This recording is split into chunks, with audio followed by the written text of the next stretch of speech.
How's it going, everyone?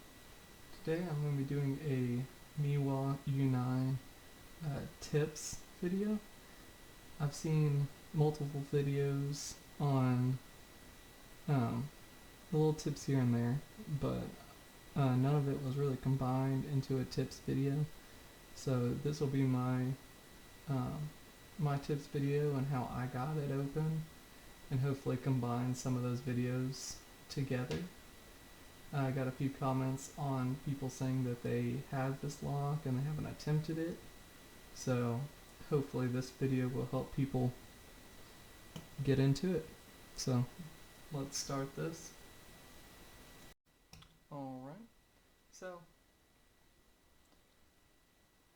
first off we're going to, obviously you can look at the key. This one doesn't tell you too much because the two on this side are max lifts, so you really can't even tell where they are, but they're about right there. And we're going to open up this thing. First, before we do almost anything else, we gotta take the C-clip off without shooting it everywhere, and we'll see. Or without stabbing myself. Let me go with my tweezers that aren't sharp, just in case I do that. So, tweezers, push it up, get yourself a C-clip, and then you're gonna have the little back tab and another circle. People take off these two little screws. You don't have to do that. So key in, turn it, and then as you're sliding it out, keep your finger on the sidebar, and then let it up slowly. There you go.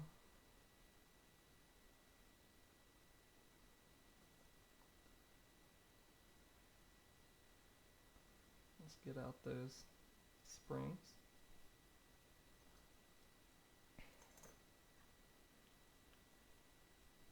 So here's that sidebar. It has two little spots for your springs.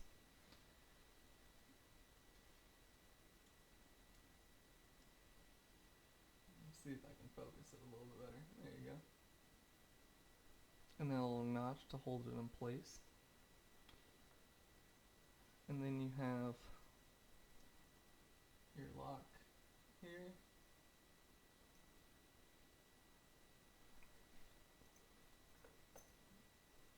Let me focus it a little bit.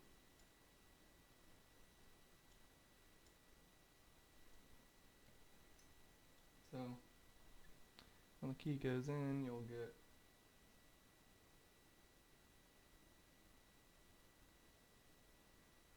you can kind of see how much each of them move, and from this position you can tell which ones push to the left and which ones push to the right, as well as you can see if there's a false set or a false gate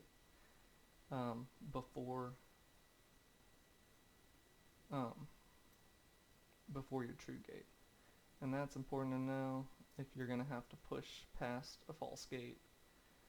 If so, you're going to have to do that pin fairly early on.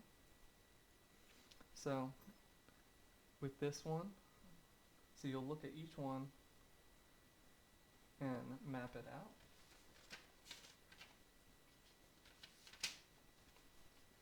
So my handwriting's horrible, but I just did 9 sliders and then pin or 9 levers, 1 through 9, and then that's the height, the key height, as well as which way each of them, each one you have to push, and then what you get into. So true gate, you'll get false gate on 7, false gate before your true gate on 5, as well as 3 and 4.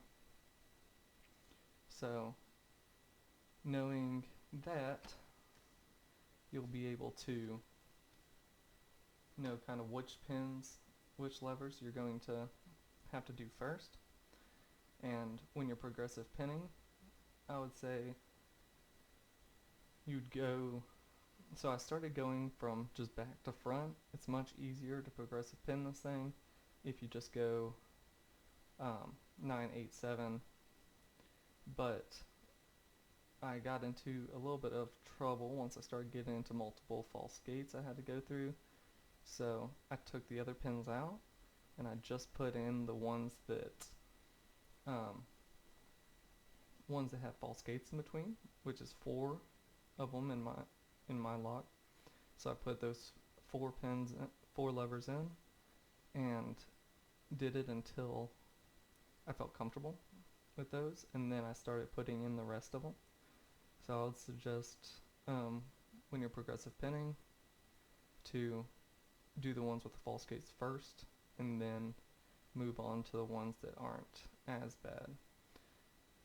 When you start putting the other ones in, they'll probably go after the ones with false gate, not all the time, but for the most part, they will be. I will take it apart here in a second, but right now I was just going to show you it like this, as well as once I have one more step from progressive pinning. I'm just going to call them pins right now because this just feels easier.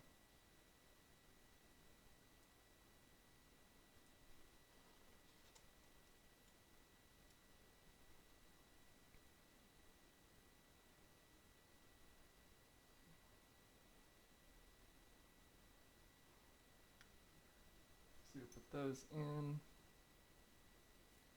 put your key in, and then your bar.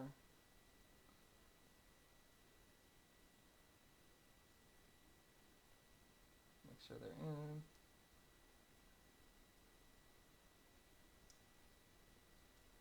There it goes. And that's this 3D print I did. I'm going to put a link below. And it's basically, we'll just slide right in there, just like it would with this sleeve. Except for while you're picking it, you can see the pins while you're doing it. I know they're levers. I'm going to do that 100 times. So it's hard to tell because it kind of blocks the light right there.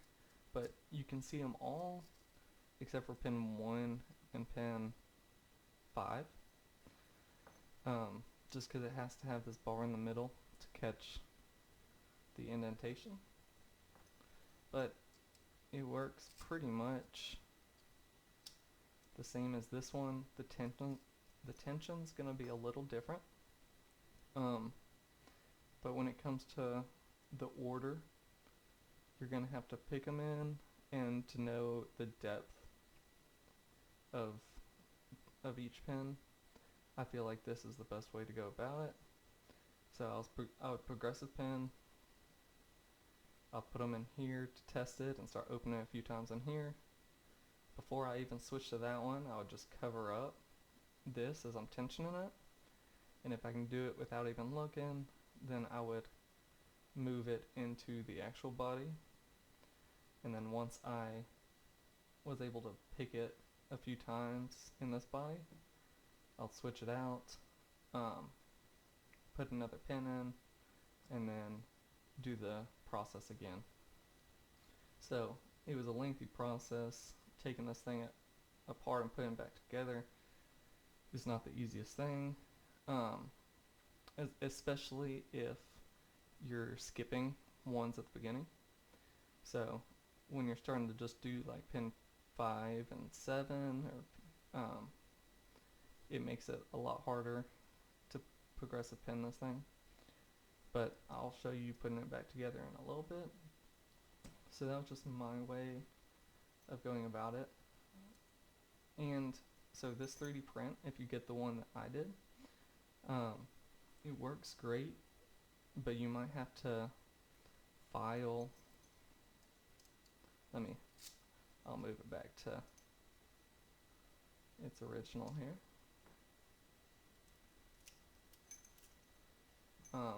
you might have to file the inside.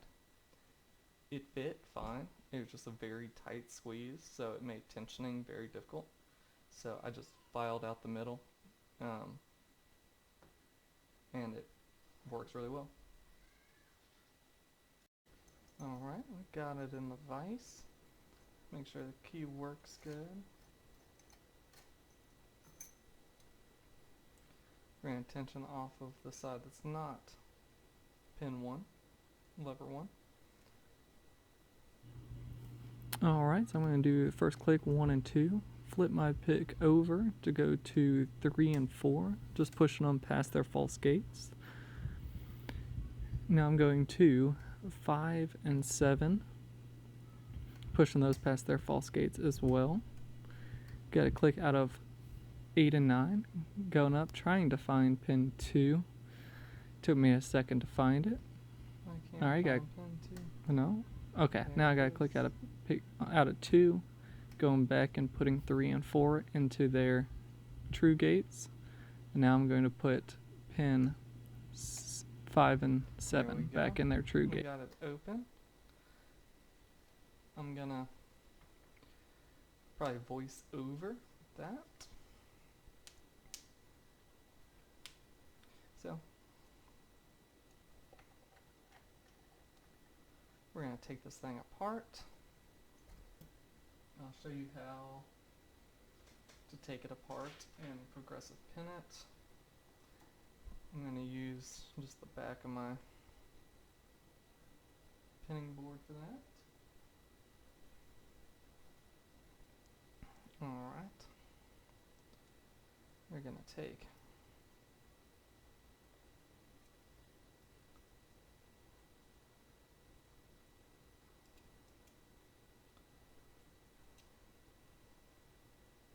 this off.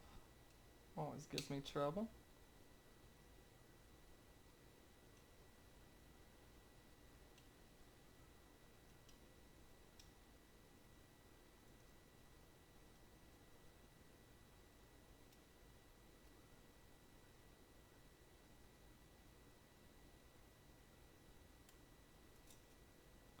There we go.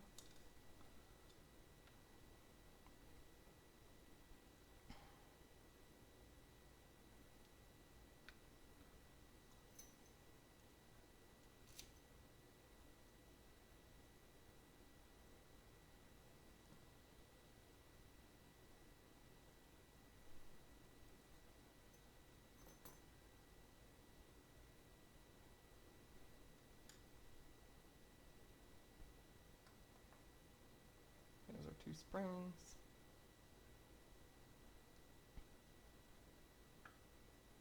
Let's get a close-up of this. Let's go.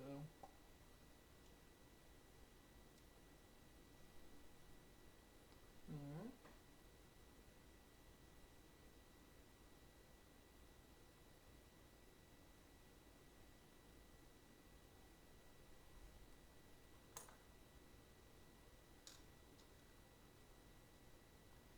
And then we're going to get a close-up of, let's see how close I can get.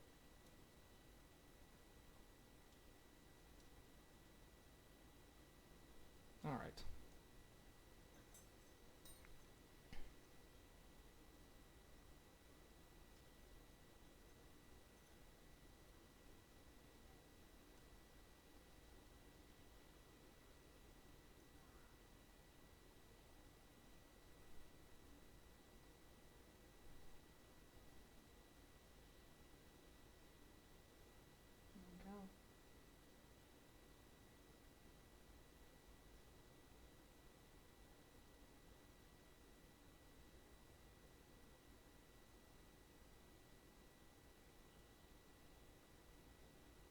There you go. And that's just the workings of it. So to take this apart, I normally grab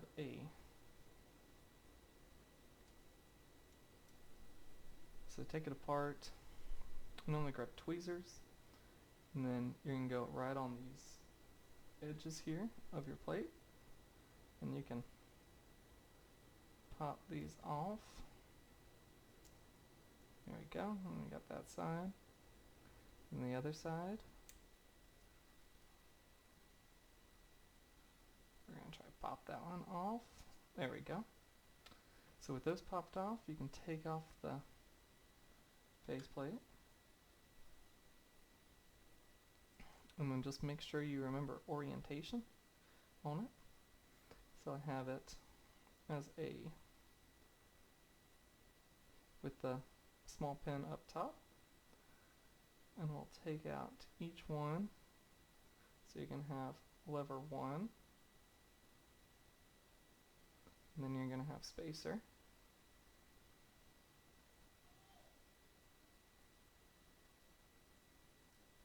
Sometimes these spacers come out better with on your hands.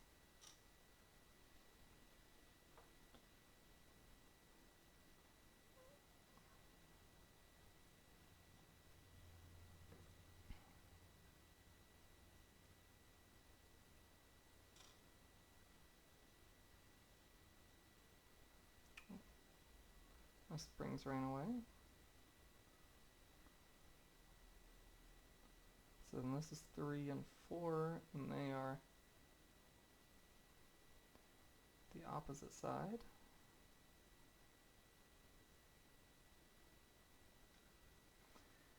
And this spacer is thicker. It's gonna hold the spring for the sidebar. No matter how you progressive pin it, that's gonna have to stay in there. Go. You can actually pop off these bars as well. Once you get to the lower end, you're gonna have to pop it off the other side too. So that one's over here. And then you can do the same with this one. But once you do that, the bottom will fall off, so keep a finger on the bottom.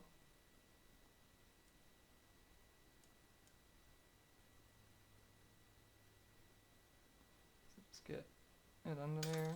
There you go. Try not to fling it, even though I did.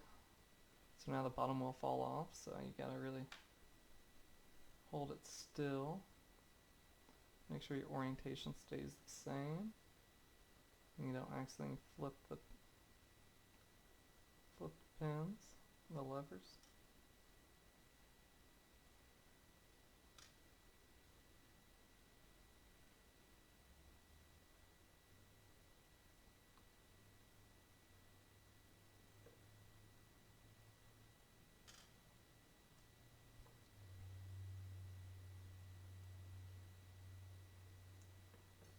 It'll actually slide out.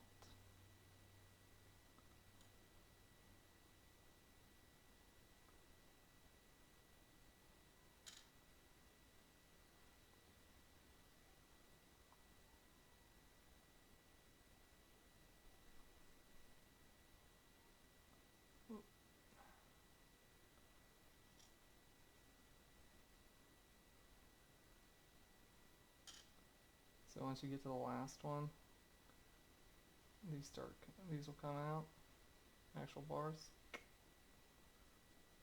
So I'll stick the bars down there.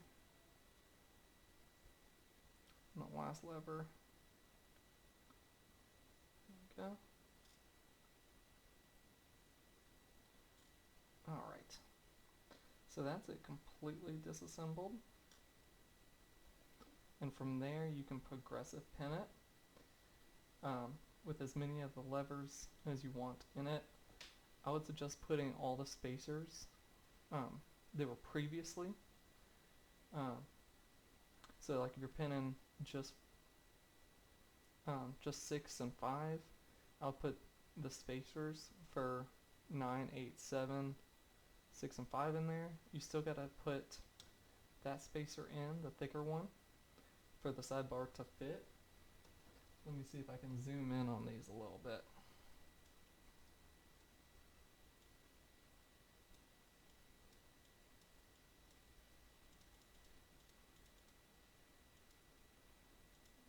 I know it's not the best picture.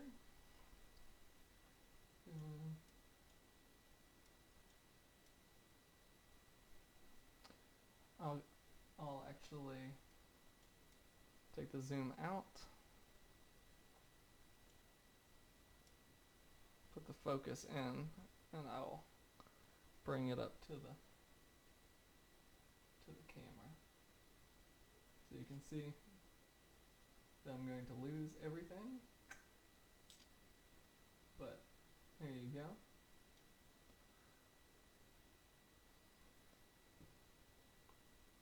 So yeah, I would say it's a good thing to be able to take this thing apart, progressive pin it, and be able to just know how to put it back together.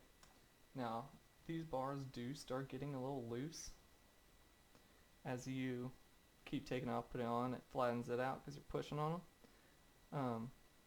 I was able to keep it, once it got too loose to hook on there consistently, if you push this in very slightly together, it'll put that curve back in it and it'll pop back in there. So that's my thoughts on how to do this one, as well as when you tension, you're definitely going to have to worry about those false gates and oversets. Once you get into a false gate, you're pretty much stuck in one. You're going to have to just reset the whole thing, as well as oversetting. If you overset one of the pins, you're just going to be stuck. Just reset it completely, try again. And that's about it.